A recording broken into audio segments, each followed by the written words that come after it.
Next is Karim. Hi, everybody. I would love to start out with a question just to level set and understand the room.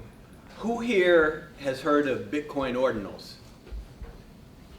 Okay, so it's actually phenomenal to me because, I mean, Bitcoin is so popular, but also at the same time, even people who are into preservation or decentralized web, etc., don't even know that a lot of people are not aware that there's actually an information layer on top of Bitcoin now that came about at the beginning of 2023. It's called ordinals, and I believe there's a possibility for what I'm thinking of as a modern day Library of Alexandria that cannot be centralized, censored, sacked, shut down.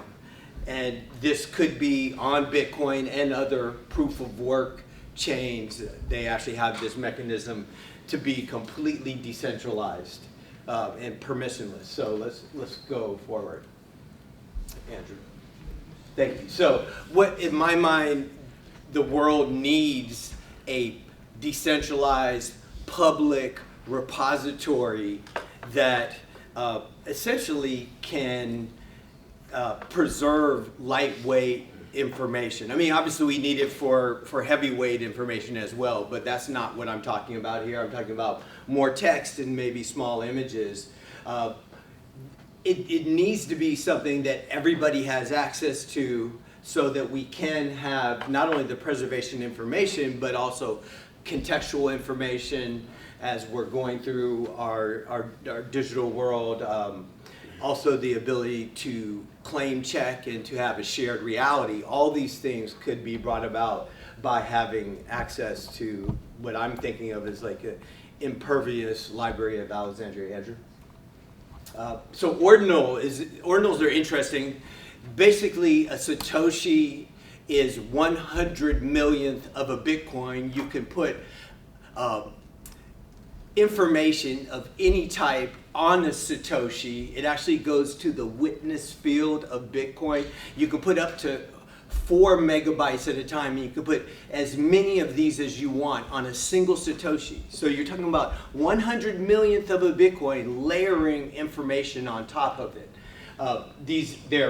It's completely decentralized, so anybody can do this. Go to a website, you can put any information up. First is first in terms of there's some things like addressing, namespaces. So the first person to create David at Bridget.io or @David or David.sats or whatever, that person is the one who actually owns that as a digital artifact. And they each come with a unique inscription ID, so they're true digital artifacts. Now the really interesting part about ordinals is that they're not only this ability to put information, but they're also composable and modular, and they have recursive endpoints. So what does that mean? Well, that means that you can use any piece of media or code that's already been inscribed in the current information that you're inscribing on chain. So you can have applications that are using code that's been inscribed on chain previously, and it just becomes a very powerful mechanism, and you have a bunch of different recursive endpoints that allow you to get information. Okay, next one. Now there are problems. There's not an information discovery aspect to it, so it's very difficult to find information. There's very little linking. I mean, there is some built in with parent and child relationship, and also these recursions, these recursive endpoints allow you to essentially get information from other inscriptions that have previously been inscribed, but at the same time, that linking that we were just talking about in Dina's presentation, where you're able to put lines between different pieces of information, that's somewhat difficult with the basic ordinal theory. There's also not the ability to reply, to add, to update things, although there is, but it's not built into the protocol. And there's no context. Andrew? So I've been working on what I'm calling meta-ordinal theory, and this is a way to have decentralized metadata associated with any of these pieces of information. Because these are digital artifacts, they come built in with provenance. There is, as I said earlier, there's the possibility of having these parent and child relationships. So if something is the digital artifact is the child of a parent, then that's provenance built in there. There's legitimacy built into that relationship. And with this meta-ordinal theory, the whole thing about it is really being able to just connect all kinds of information.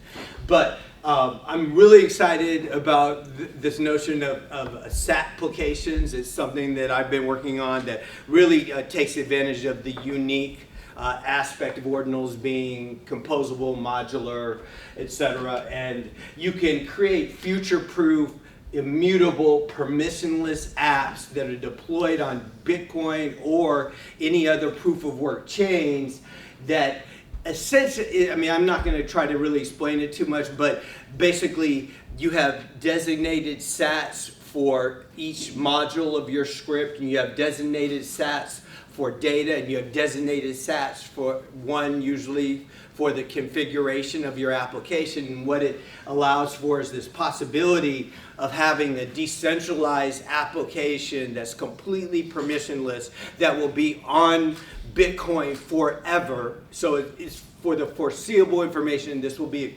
accessible to everybody.